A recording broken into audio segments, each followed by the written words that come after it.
Welcome to the NFL Week 18 betting market outlook, the regular season grand finale. Happy New Year, Kings. I'm back from Europe, spent a week in London, a week in Paris, feeling refreshed.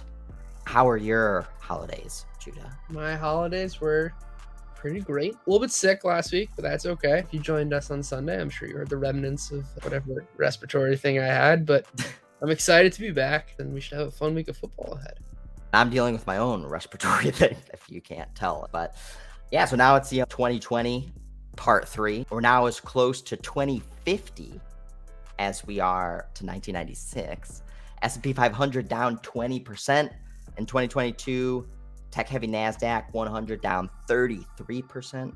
Long-duration U.S. Treasuries down another 30% as interest rates just ripped higher. The Fed doing its best to slow the economy, drive down inflation. Crypto having Lehman moments every other month. There was nowhere to hide your money in 2022, but a well-diversified portfolio may have just been the trick. If you bet on Bengals, Giants, Lions, top 3 ATS teams this year, going 12-3, 12-4, 11-5, respectively, you'd be up 21.8%, risking 1.1% on each play.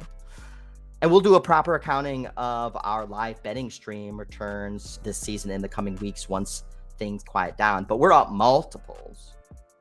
I know I 5x'd my bookmaker account this season. That helped me buy my girlfriend her Christmas gifts over in Paris this holiday season. But just exemplifies the success that we've had this season amidst a very difficult environment. And now, we can creep into a noisy, heavily information-driven, motivation-driven, incentive-driven Week 18. Very difficult to bet, very difficult to handicap. It's going to be an interesting game trade live betting stream on Sunday, trying to figure out in game. Typically our MO is to find tactical opportunities for teams that are down, that are mispriced, and that we can bet on them to rally at attractive prices, come back and capitalize on that. But there's just not the same variables involved. So I want to be very cautious in this Week 18. How are you thinking about it when it comes to live betting this Week 18? Yeah, I think it's going to be a props week. I think that's Good point. Markets are going to have a very difficult time properly pricing player props, and who knows who's going to be playing, who's going to be pulling their starters, which teams are going to be playing as normal, and utilizing the prop market is where most of my focus will be. So as we typically do, we're going to review some of our Week 17 drive quality scoreboard, then dive in to our Week 18 consensus market power rankings. But we're not going to spend too much time on it because it's probably not that useful going into a very complicated Week 18 where these types of variables aren't going to have the same impact. But looking at our Week 17 drive quality scoreboard, the 3 scores that stood out to me that were misaligned with some of the narrative takeaways, how the market might be framing some of these outcomes, was, Packers crush, the Vikings suck. Maybe the Vikings do suck, but I'm not nearly as buying as much into the Packers as much as the market is. Drive quality reinforces that view. So Packers 28 earned points, Vikings 20 earned points. So not nearly the same shellacking. Another one was Raiders outlasting the Niners. Really impressive performance from Jarrett Stidham and the Raiders. 35 earned points to the Niners, 34 earned points. And then the last one was the Dolphins. And I was monitoring some of the game trade through halfway of this past Sunday from Paris. And I know we were riding the Dolphins. I thought that was a really great live trade. They came back. And then, of course, the injury, it took the lead. And then typical kind of injuries from Teddy Bridgewater, etc., started to sink that ship. But the drive quality scoreboard tells us Dolphins 24 earned points to the Patriots 16 earned points. Just again, reaffirming that we're in the right positioning Yeah. in that game, especially from a live betting. They still cashed the 7.5, which was the official bet, which was a nice backdoor cover. I would just add one more to this, and that's I have been, I think, the number one Bucs seller this entire season. From basically week 3 on, I've been like, the Bucs suck. But as our drive quality indicates here, this was a legitimate win. Yeah. It's their best offensive performance of the season by far, and also the Panthers defense has been good by any stretch. And look, I'm not ready to jump back on the Bucs ship, but that is the ceiling game that the believers have been wishing would come through, and it took until week 17, but it finally did. Whether that will be sticky, it remains to be seen, but it was their first good offensive performance of the season, and that at least bears mentioning. Yeah, I'm not jumping on No.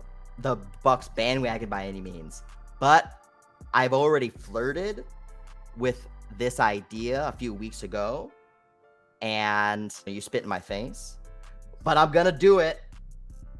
I'm putting 1 unit on the Bucs to win the Super Bowl at 2,500, just because the NFC is weak. All right, this is pro football. Anything can happen in the playoffs. You got to win 3 games. That's fine. That's enough. This is mispriced. This is mispriced for the NFC.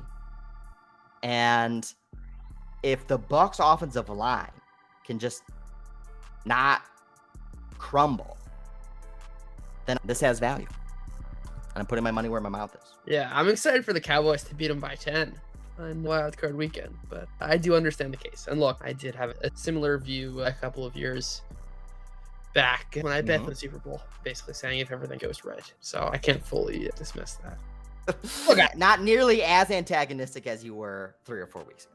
All right, so let's go into the Week 18 consensus market power rankings. Top 5, not a lot of changes. Packers back into the top 10. The top 5, Bills at number 1, Chiefs number 2, Cowboys number 3, Niners number 4, Eagles number 5. And then to round out the top 10, you got Bengals, Ravens, again, Packers at 8, Chargers, Browns, who are eliminated from the playoffs, in the top 10. Again, Chargers also now sneaking in to the top 10. A lot of late movers here within the last 3 weeks or so, really since we've been offline here for the holidays. A bunch of teams. Dolphins way down, Bucs way down. I just the Steelers, Patriots, and Browns are particularly shocking. I will note, though, there's, especially from draft quality's perspective, a massive drop-off basically from the Ravens onward. That like teams 8 through 20 are essentially in the same tier of team. If the Packers don't make the playoffs here, or maybe that game is going to be so sour that it will alter opinion. But there'll be some steam, I think, on the Steelers because of the way they finished. There'll be some steam on the Browns because of the way they've looked and they finished. And I think it's almost an important perspective to keep in mind now, to realize what you think of teams and where they're heading, to keep that in mind for this offseason. But as you said, it's a lot of fluctuation. I think specifically for as we're showing now, the Vikings hate has gone too far. I think the take has been exactly the same the entire season. We know exactly what the Vikings are, and now it's like almost because they're, I don't want to say fraudulent, but because their record is so much better than the fundamental play suggests, it's almost like the really hot and sexy thing to be selling the Vikings. But they're the same team they've always been. Nothing has changed about that handicap.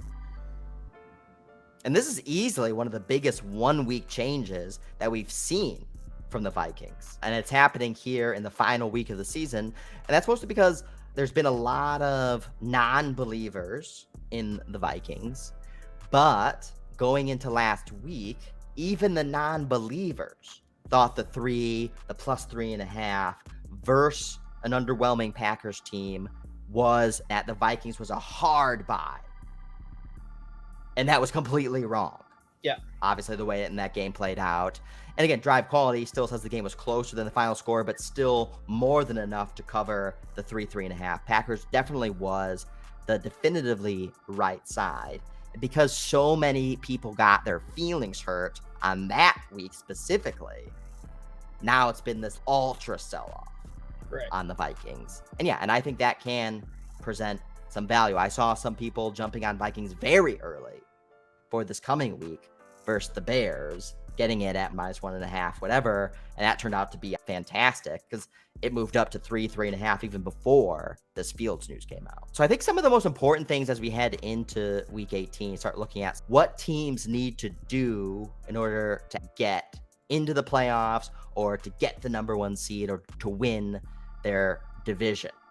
And so number 1 seed for the AFC, I don't know if I want to go too much into it because there's just a lot of cloudiness, low visibility around whether or not that Bills-Bengals game is going to be finished or not in some capacity, because it's Chiefs, Bills, Bengals are the 3 teams involved in potentially getting that number 1 seed, and how that Bills-Bengals game gets worked out is going to be decisive in deciding some of these outcomes. AFC South title, I think very well documented. Obviously, Jags, Titans, whoever wins is going to be in.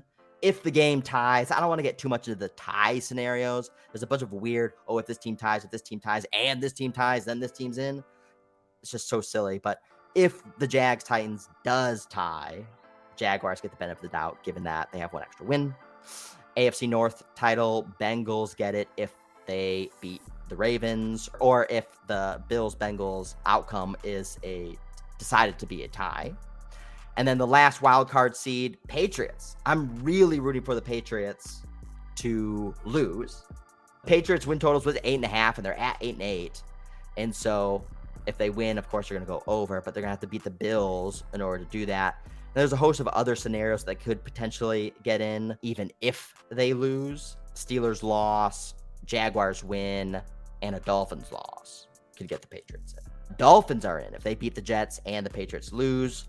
So not too improbable there. Steelers get in if they beat the Browns and Dolphins lose and Patriots lose. That's also not too improbable. Then the Jaguars can also get in even if they lose to the Titans. They won't win the division, but they would also potentially sneak in with loss by the Dolphins, Patriots, and Steelers.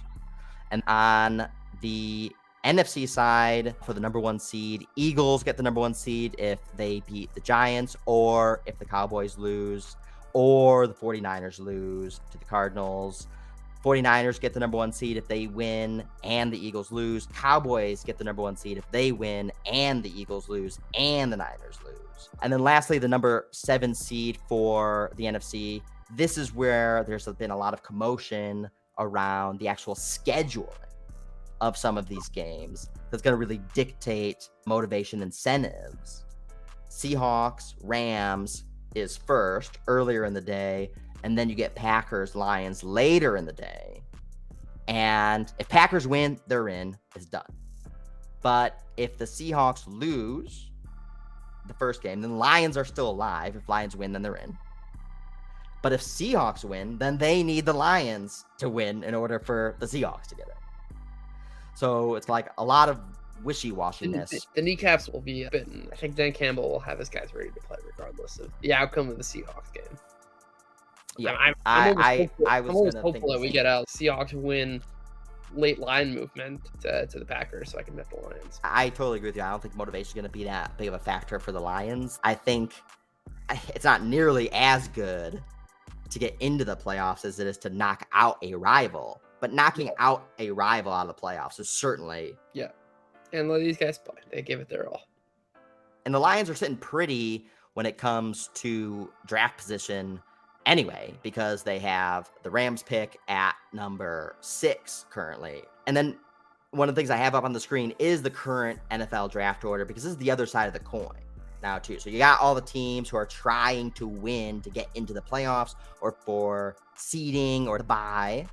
But then there's also teams like, how hard are they trying? Because to what extent do they really want to screw up their potential NFL draft positioning? So Bears are benching Fields, clearly not trying to overtly win this game. Doesn't mean that they're not going to try and win this game, but they're not going to at least explicitly try to win.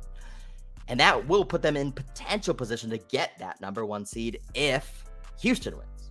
Yeah. Houston's only a 2.5 point underdog right now to the Colts. And so do you think, is Lovie Smith like dumb enough? Is the organization dumb enough? Yes. Okay. Because this is critical, because again, if Chicago's not trying to win, if Houston wins, then the Bears get the number 1 pick. Yeah, the Jets lost out on Trevor Lawrence when the whole tank was on there. Houston has been playing to win all year, making fun of them for punting on 4th and 1s from the 50 all year, and just the general conservatism that's defined their season. But I think it's not going to be any different than any other week. And then there's, again, teams that don't have a number one pick. So you got Saints, Rams, Broncos don't have number one picks. They should try and win, if at anything, just to ruin their number one pick that they've given up. So Denver obviously currently sitting at the number 3 pick. They've given that up to Seattle. Rams currently sitting at the 6th pick. They've given up that to the Lions. Saints sitting at the 10th pick. They've given that up to the Eagles. And then also the Browns. Browns sitting at 12th, and they've given that up to the Texans, 12. And then Miami, of course, fighting for playoff berth, so no around incentives there, but they don't even have a number one pick either, as they forfeited that, if you recall, from the whole tampering with Tom Brady and a bunch of that craziness from earlier in the offseason. Unusual for the last week of the season, and because of the way the draft order shook out. If teams like the Rams who were just like playing to win, doesn't matter, draft and Broncos, it's definitely been a rarity.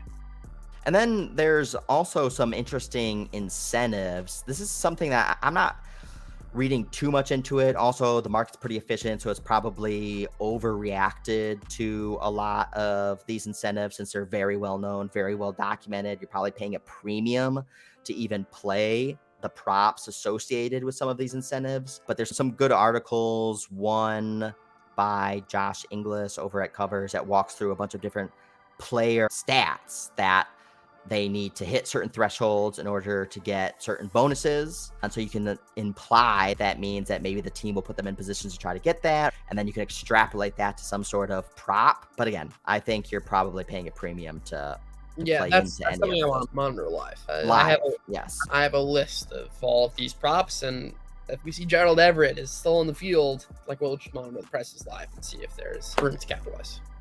That is the sharpest way to attack this, because live, you can start to get a deterioration of some of those premiums that are being baked into some of these prices now. And that is something that you could see. And I have seen this happen before, which is, Khalif Raymond needs like 20 yards or 2 catches or something. Or just like at the end of the game, they bring them in. Yeah, exactly. And DeAndre Carter needs 2 catches or whatever. The Chargers have nothing to play for. If there's a prop open for like over 1.5 catches plus 120 or whatever, that's something I just want to have in the back of my head. As we're monitoring. Yeah.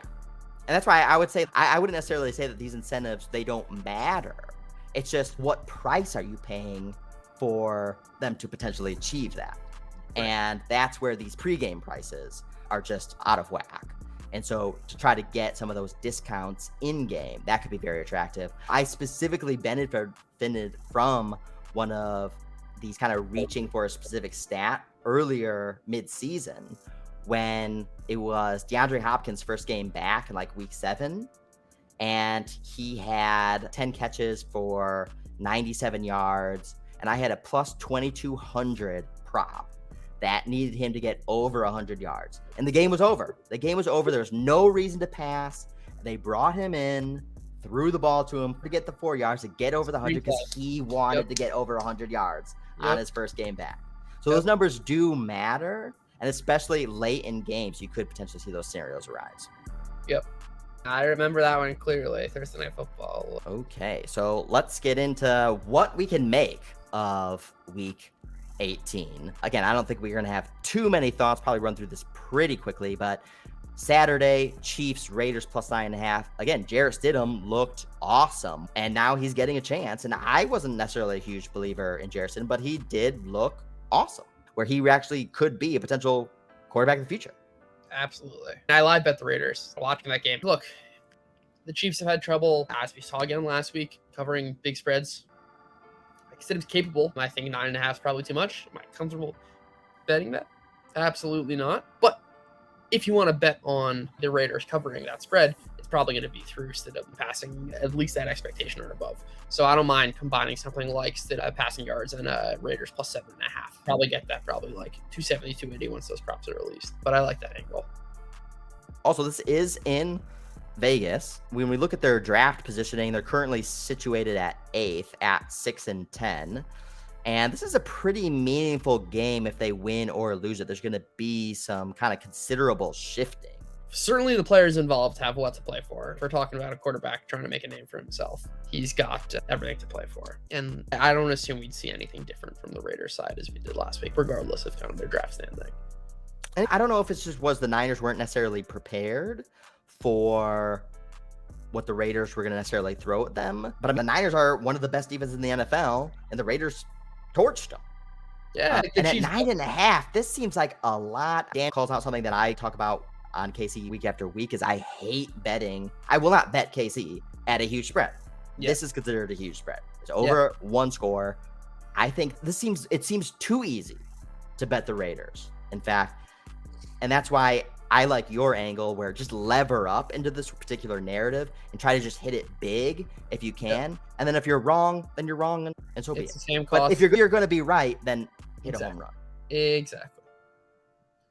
All right, the evening game on Saturday, Titans, Jaguars, Titans +6. Again, a Week 18 wild card game. Winner gets in. I know we were talking offline. We were one of those Jags homers in the preseason and also pounding the table on them pretty much all season to our own demise many weeks, but still net positive in the end. But still, we have the battle scars for having bet the Jaguars this season. This was the matchup where it hit the 18-1 Lawrence. Left so much money on the table, by the way. Yeah, this for me personally is one I'm navigating hedging futures. I've got a 14-1 ticket on the Jags. I've got some like Tennessee missing the playoff stuff. But to go outside of that, again, similar angle to what we just said with the Raiders, which is that the Titans are perhaps the league's biggest pass funnel, meaning they filter teams to the air rather than the ground. They're number one in rush EPA, number one in rush success rate, and teams pass over expected against them more than any other. The Jaguars aren't afraid to throw. Lawrence has been amazing since all year, but especially the second half. I'd expect Jacksonville to win through the air. And if you expect Jacksonville to win, I think that's got to be the game angle, which is if betting on Jacksonville, I'd combine it with some Lawrence props, especially against this Titans defense. It's been very, very attackable through the air. Yeah, I'm nervous about betting this game pregame. It's Josh Dobbs. It's just these Vrabel teams, and like when there's something that matters and it's on the line, they just outperform expectation. The position that the Titans are even in right now. And remember, this is what I was saying, like in the preseason previews was like, the Titans look like they're bad. They look terrible on paper.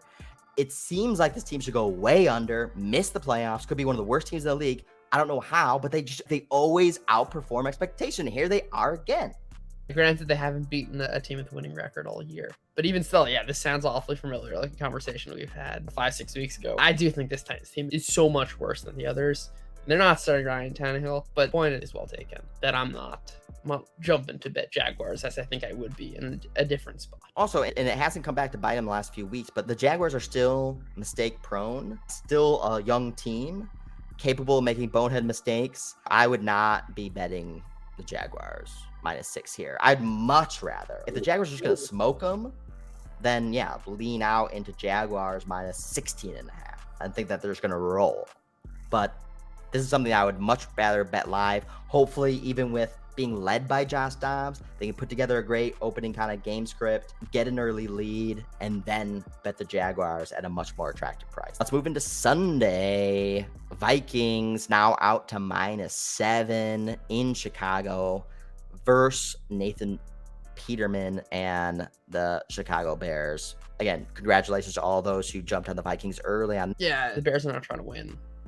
You want to back the Vikings with margin, go ahead. I have no interest. I feel like the Vikings Bears play every kind of finale of every season. And then even when there's something meaningful on the line, the Vikings choke and the Bears play competitive football. This is one of those games where if the Vikings took a meaningful lead, knowing that the Vikings give up leads, have that in their DNA over the course of the season, I think the Bears will be trying hard enough to still make the game relatively competitive. It's still a division game. It's still at home. There's fans going to this game, buying tickets. The Bears would be one of those teams that are live, even in week 18. I would potentially buy on a meaningful day. Browns +2.5 in Pittsburgh. Browns eliminated. Steelers still playing for that playoff berth. How do you think about this one? I like the Browns here. I know Joe is certainly not on the Deshaun Watson train, but the Steelers love, and even as we saw in the power rankings, up to 12 is a little bit unwarranted. Steelers up to 12 and Browns up 10. Wow.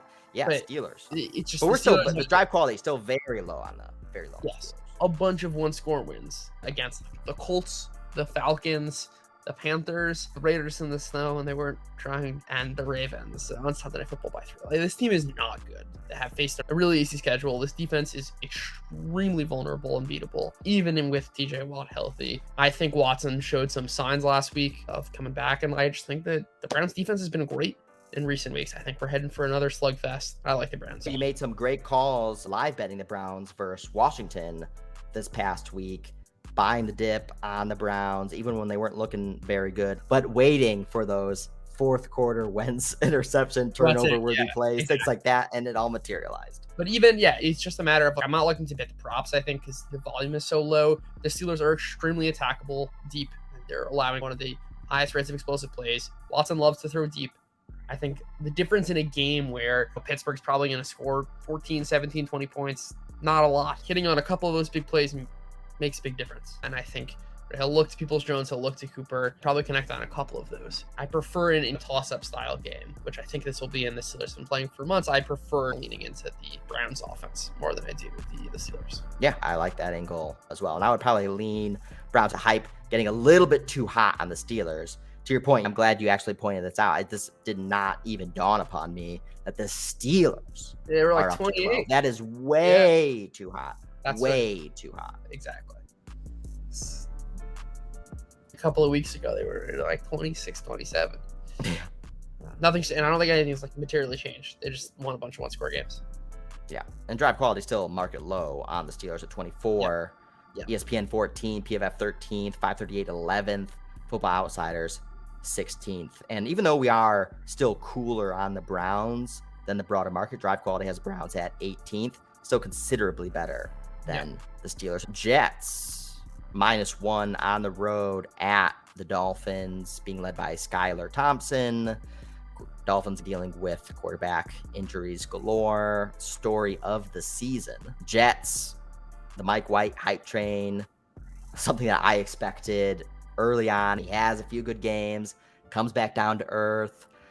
Targeted Garrett Wilson like 11, 12 times last week, and Garrett Wilson still only had 2 catches. Just really poor performance by the Jets as a team, Mike White as a quarterback. And now road favorites again. How do you think about this one?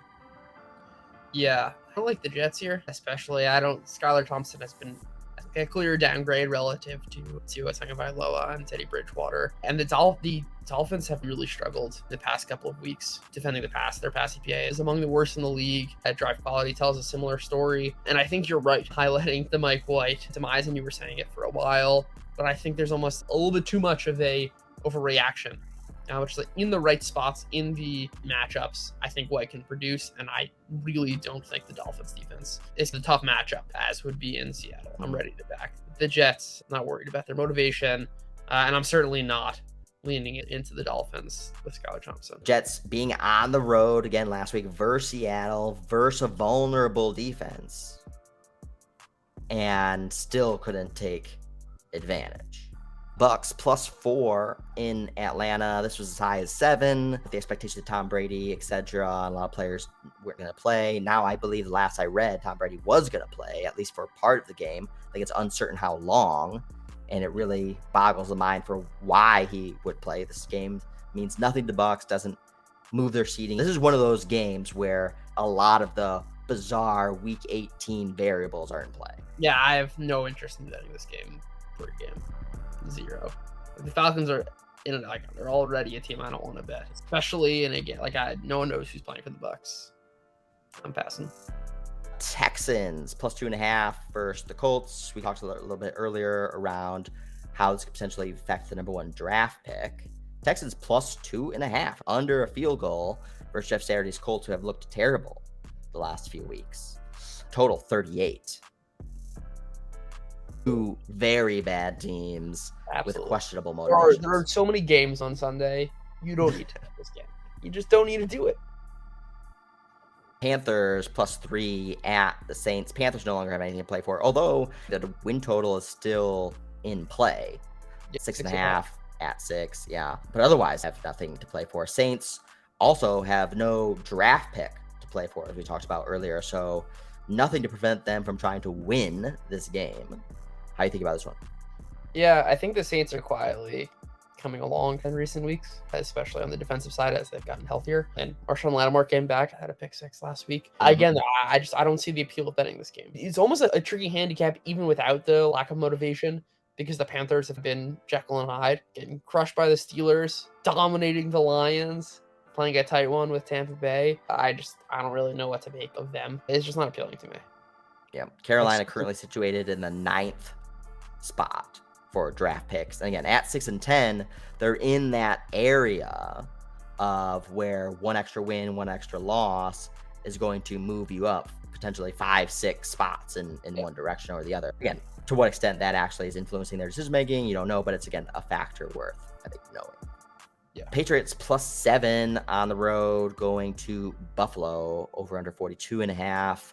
Again, a lot of questions around the Bills, of course, whether or not they're going to finish the Bengals game and whatnot, and how that could potentially affect motivation, interest for this game. But Patriots need to win, and then they'll get in. 7 actually does seem quite high. Again, especially if the Bills are going to be like ultra distracted by this game. They'll be ready to play. We've seen, anecdotally countless stories of teams with a lot to play for. I would be pretty surprised if the Bills don't really show up for this game. And from a pure football perspective, I've certainly been selling the Bills defense. I just don't think that Mac Jones is capable of exposing them. I think I will be selling the Bills in the playoffs, but certainly I think the motivation's on their side. Josh Allen is still playing at an MVP caliber. He seems to shaking off any effects of the elbow injury. And I don't think the Patriots are well suited to take advantage of the areas where the Bills are weakest in the secondary. That I'd be backing the Bills here, if anything. Ravens, another touchdown spread at Cincinnati. Cincinnati also involved in a lot of this chaos. Any of the games, I think most hinges on what happens with the Bills-Bengals game. Because in theory, the Bengals can have nothing to play for. Right? If they rule Bills-Bengals as a no game, then they're locked into the 3. But I can use this as a general point. The Ravens offense is a disaster right now. Even without Lamar Jackson, Mark Andrews is their only weapon. They're starting Deshaun Jackson out there. DeMarcus Robinson. The offensive line's been great, but they have no receivers to get open. Tyler Huntley's not the answer at quarterback. Certainly, if the Bengals are playing, they should win handily. If not, this is going to be I think, game to fade. Yeah, I'm not interested in this game either because I don't see how the Bengals and Bills are going to finish that game. I don't know what the outcome is going to be, but there's no scheduling availability for them to really fit that game in without potentially taking away the week in between the Super Bowl, which that requires a domino effect of reschedulings as well, which I don't think they want to do.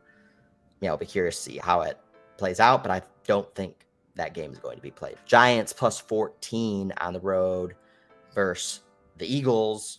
Giants locked into the playoffs. Eagles need to win in order to lock it, the number 1 seed up, lock the division up. This seems like a lot of points for still a division game where the Giants would, even with playing reserves, still pro football players.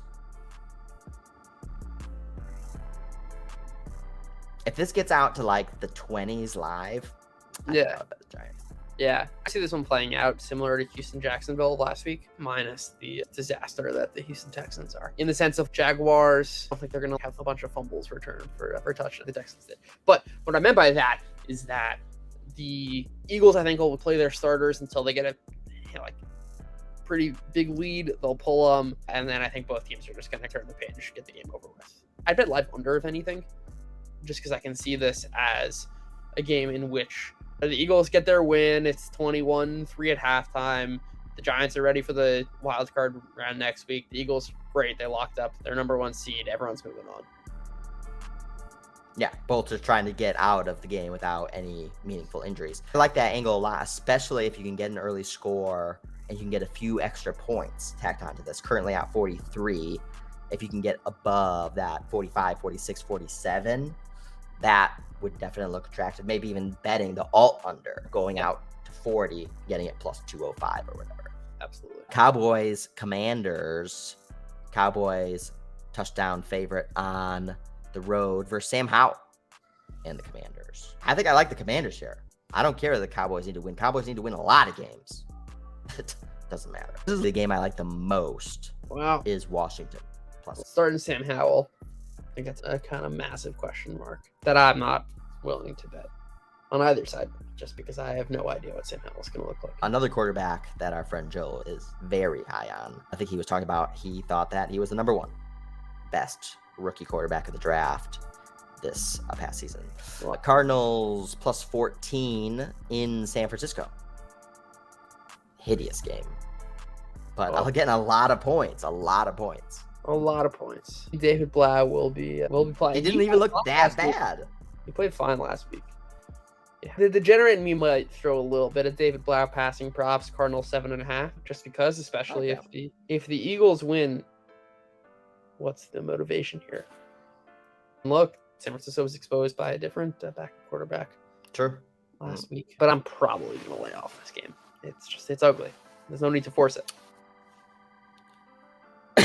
Rams plus 6.5 in Seattle, 41.5 the total. Of course, Seahawks need to win to get in and then get that Lions loss. Rams looked really good 2 weeks ago, absolutely destroyed the Broncos, and then came back and looked competitive through the first quarter versus the Chargers. I think the Rams will be sufficiently competitive enough to potentially cover this game. They just played 3-4 weeks ago. Rams were in position in that game. Yeah. I do like this game in that I think they've been playing for whatever it is, 5-6 weeks now. And the Seahawks are obviously playing to win, trying to get in the playoffs. There are a couple live angles I like here, which is that the Rams have been one of the run heaviest teams, even when down by a score. They're very pass heavy when they're up by a bunch, and they're very run heavy when they're down, which leads me to maybe some Cam Akers live props, especially if he's like having some decent success early. The Seahawks have a dreadful run defense that's really been getting worse as of late. I also like the Seahawks went up by a score, have a 31% success rate, which would be 7% worse than the Houston Texans, who are last in the NFL right now, if we use the 31 success rate over the course of the season. And they've got a negative 1.2 EPA, which would have them between the Colts and the Broncos as the third worst offense in the league. They're a disaster when they're nursing leads. So I'm looking to maybe back the Rams, maybe back a game under, on the assumption that the Rams are going to keep the ball on the ground, run a few plays, have a bunch of success. But we're talking Cam Akers props, we're talking Rams on the comeback, and maybe the game under. Using that to really angle how you want to attack it live, I think is very strong. Chargers plus 2.5 on the road at Denver. Again, Denver, no draft pick. Denver's looked really tough last week versus the Chiefs. They looked tough versus the Chiefs, again, 4 or 5 weeks ago as well. Beat the Cardinals and then no-showed versus the Rams. But they have showed some life over the last 3-4 weeks. Yep. The Broncos is a decent side here. Yeah, I assume this Lions is baking in that the Chargers are not going to be playing their starters. I can't argue against it, but I also don't want to. We're back on our money with the Week 18 Broncos game. I feel you. Lions plus 4.5 at Green Bay. Last game of the season, last game of the night, Sunday Night Football. A lot of this riding on how that Seahawks game plays out. If the Seahawks win, you probably could get the Lions pre-game 6.5. I think we'll move out at least 2 points. Yeah, I'm backing the shirt right here. I'm backing the Lions, especially if we get news that the Seahawks win and this line moves to 6. Again, I think the Packers' love is spiraling a little out of control as the 8th best team. This is a defense by drive quality that's been the 3rd worst in the NFL over the second half. They're getting destroyed by the run. We know that the Lions can run the ball. The Packers' offense has emerged as Christian Watson has gotten going. He's questionable health. And I think the narrative on the Packers is very different without a turnover in the Dolphins game. Like, Dolphins go up 27-10 at halftime. I'm not buying the Packers. As their drive quality suggested, this game was probably a little bit closer than the final score says last week against the Vikings. They struggled with the Bears. They struggled to beat the Dolphins. I think that the hype is a little out of control for a team that's really been struggling on defense over the second half of the season. Yeah, I think it's way out of control. The thing is, I don't necessarily like the Lions, again, outdoors. Yeah, I was going to say, you got to Goff outdoors. But I think this is a run game here.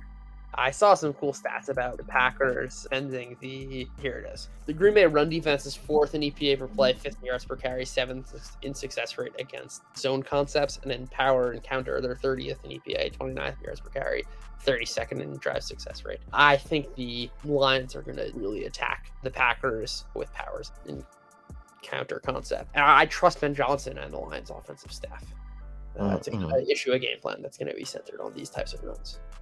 I think if you were to reset the schedules and start the season from 6-7 weeks ago, I think the market's even much higher on the Lions than they are.